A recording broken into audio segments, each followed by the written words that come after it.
Hello guys, AC দেখো মাঠে। তো মাঠে দেখো সুন্দর গাছগুলো দেখতে পাচ্ছ তোমরা। এই দেখো কত সুন্দর সুন্দর গাছ।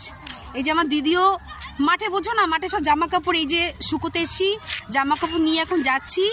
আর এখন খুব সুন্দর একটা লোকেশন এখানে পেলাম, আমি ভাবলাম দুটো ভিডিও করি। এই নাইটি পরে দুটো ভিডিও আমি করেছি অলরেডি। এখন বাড়ির দিকে যাব। আর দেখতে পাচ্ছ এই দেখো এই যে মাঠ, এটা হচ্ছে আমাদের মাঠ। এই মাঠের মধ্যে অনেক খেলাধুলা ছোটোবেলায় করেছি। এখন বড় হয়ে গেছি, এখন বড় হয়ে এখন কাপড় জামা শুকো দেওয়ার জন্য জাস্ট আসি। তাও ছোটদের মতো দুটো ভিডিও আমি এখানে নিচে করেছি, সেই ভিডিওগুলো অবশ্যই আমি ছাড়বো, তোমরা দেখবে। তো এখন বাড়িতে সোনামা তুমি কিছু বলবে? সোনামা তুমি কিছু বলো বন্ধুদেরকে, কিছু বলো। বন্ধুরা এখন আমি খেলা করছি, একটু একসাথে করে দাও, লাইট সাইকেল করে দাও। আচ্ছা তুই একটু বলাতে পারতিস। আমি তোমাদের দেখাই, এখানে তোমরা জানি না, তোমরা গরু এখন তো লুপ্ত হয়ে গেছে, গরু সব বাংলাদেশ চলে গেছে বেশিরভাগই।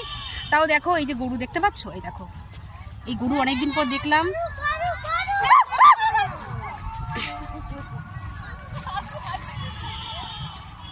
এই চল দি।